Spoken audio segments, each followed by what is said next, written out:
Hello बच्चों, आज के क्लास में हम लोग बात करने वाले हैं क्लास 10 इलेक्ट्रिसिटी पे न्यूमेरिकल। टॉपिक है हमारा numerical based on resistance and resistivity. तो सबसे पहले किस चीज का हमको ध्यान रखना पड़ेगा, देखिए फ्रॉम ओम्स लॉ, हम लोग ओम्स लॉ के थ्रू जानते हैं V is equal to I R जानते हैं। तो रेसिस्टेंस का न्यूमेरिकल अगर बनाना होगा तो ये R इक्वल टू क्या हो जाएगा, V बाई I। तो रेसिस्टेंस का न्यूमेरिकल बनाते समय बेहद इस चीज को ध्यान रखेंगे कि भी हमारा वोल्ट में होना चाहिए और करंट हमारा एम्पियर में होना चाहिए। अगर दूसरे यूनिट में देता है जैसे milliampere, microampere, nanoampere, तो ये सबको चेंज करेंगे किसमें, एम्पियर में। तो एसआई यूनिट में करेंगे तभी इसका एसआई यूनिट आर का ओम आता है। ठीक है, तो ये ध्यान रहा, रेसिस्टेंस के न्यूमेरिकल बनाते समय इस बात का हम लोग बेहद ध्यान रखेंगे। दूसरा बात करते हैं कि अगर रेसिस्टिविटी का न्यूमेरिकल बनाना होगा तो ये R equal to rho L by A होता है। इसमें R रेसिस्टेंस, एसआई यूनिट का बेहद ख्याल रखेंगे ओम, रेसिस्टिविटी का SI unit ohm metre, length का मीटर और एरिया का मीटर स्क्वायर। अगर दूसरे यूनिट में दिया रहेगा तो उसको चेंज करेंगे एसआई में, लेंथ अगर सेंटीमीटर में तो चेंज करेंगे किसमें, मीटर में। इसमें जैसे हम लोग इसको ऐसे बोल सकते हैं R A equal to rho L. अगर आपको रो का वैल्यू निकालना होगा तो ये क्या हो जाएगा, आर ए बाई एल हो जाएगा। और अगर आपको एल का वैल्यू निकालना होगा तो ये क्या हो जाएगा, आर ए बाई रो हो जाएगा।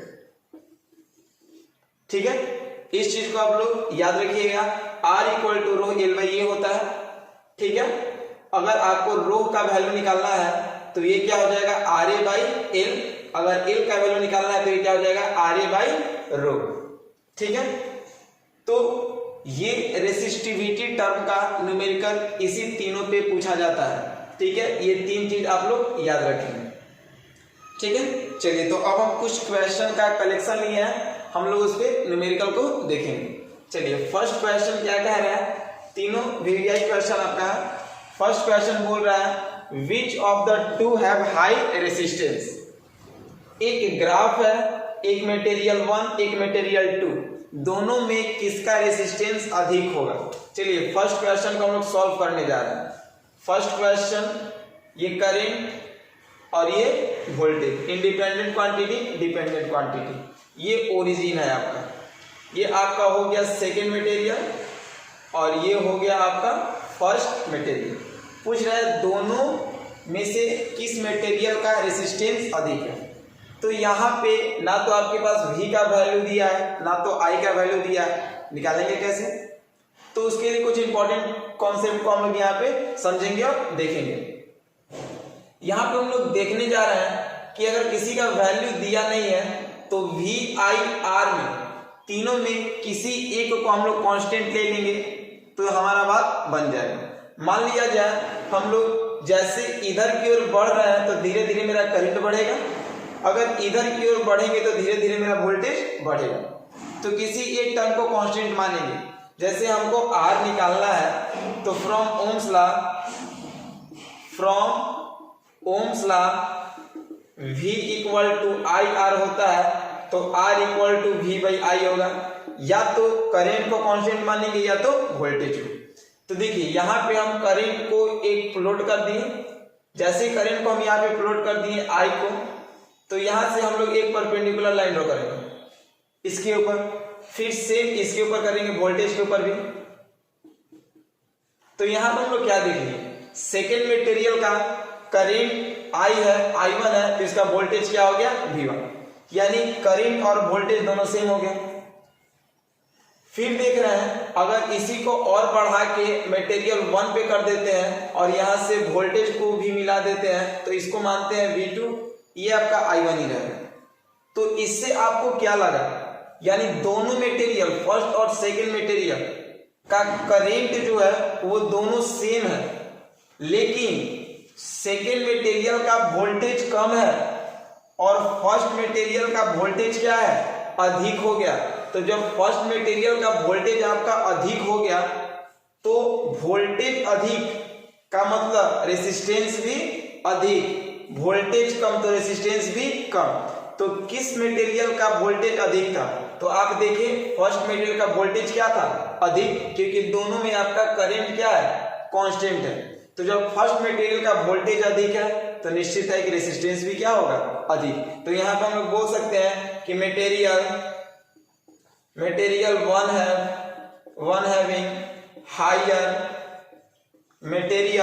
One having higher resistance. अगर आप इसको दूसरे ढंग से भी करना चाहते हैं तो वो हो सकता है। उसमें आपको करना क्या होगा कि जिस प्रकार से हम I को कांस्टेंट लेके चले हैं उस प्रकार से आप V को कांस्टेंट लेके चलिए तो करंट वैरी करेगा, तो वो इनवर्सली प्रोपोर्शनल पे आपका सॉल्व हो जाएगा। कोई दिक्कत? तो ये था मेरा फर्स्ट क्वेश्चन। अब बात करते हैं हम लोग सेकेंड क्वेश्चन की ओर।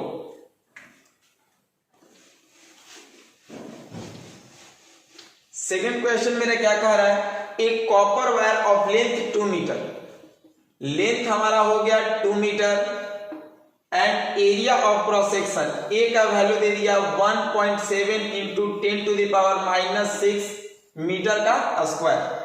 रेसिस्टेंस आर का वैल्यू दे दिया 2 इंटू 10⁻2 ओम। निकालना है आपको रो रेसिस्टिविटी। क्लियर है?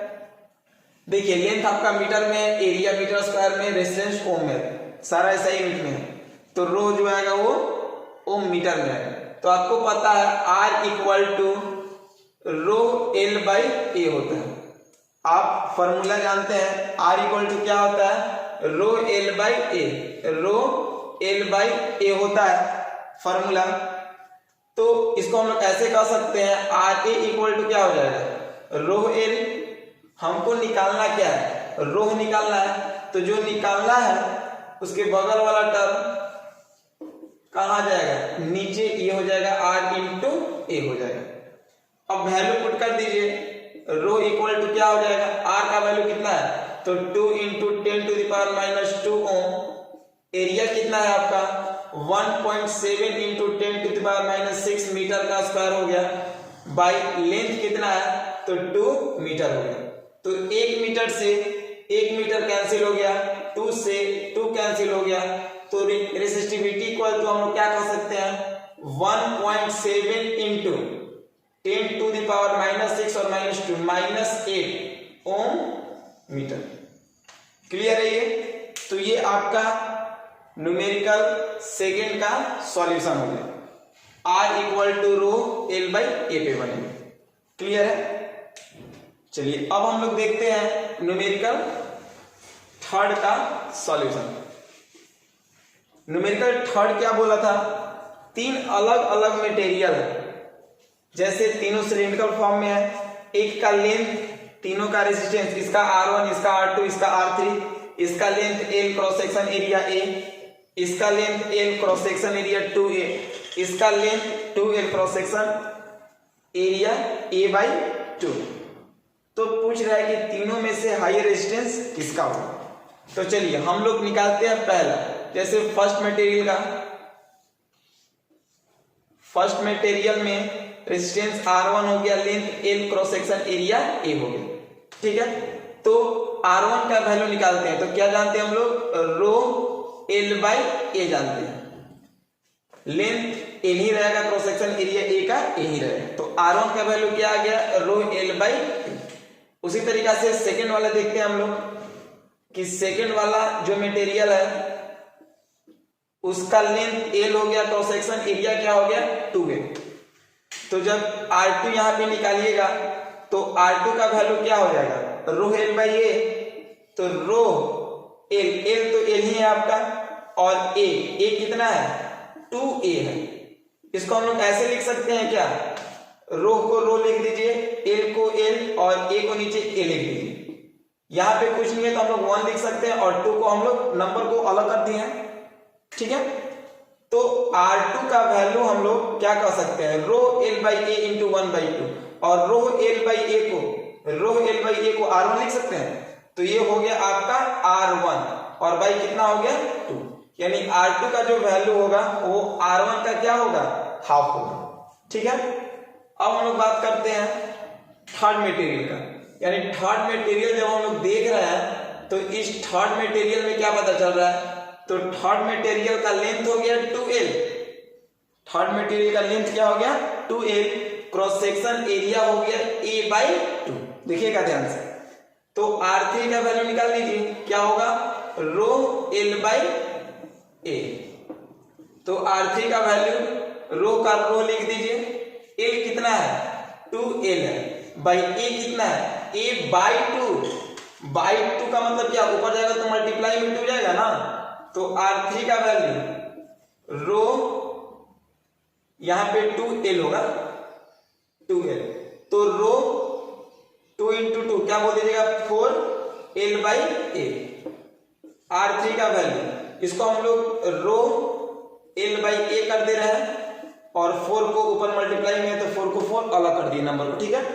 तो r3 का वैल्यू रो l/a को क्या कह सकते हैं r1 कह सकते हैं, और ये क्या हो जाएगा 4r1, यानी r3 का जो वैल्यू होगा वो r1 का 4 गुना होगा। यानी अब पूछ रहा है कि किसके पास रेजिस्टेंस अधिक होगा। मान लिया जाए कि अगर r1 का वैल्यू 1 ओम है, तो जब इसका 1 आएगा तो ये तो हाफ हो गया ना, r1 का हाफ, तो जब ये 1 आएगा तो ये कितना हो जाएगा 0.5 आधा, और ये कितना हो जाएगा 4, ठीक है, क्योंकि ये r1 का 4 गुना है। यानी कहने का मतलब कि इन तीनों में रेजिस्टेंस अधिक सबसे किसका होगा r3 का होगा, तो सबसे अधिक r3 का, फिर उसके बाद r1 का, फिर उसके बाद r2 का, क्यों, क्योंकि r2 जो है r1 का हाफ। क्लियर है, ठीक है, ओके। अगला लेक्चर वीडियो में हम लोग अगले न्यूमेरिकल के बारे में बात करेंगे, ठीक है, ओके।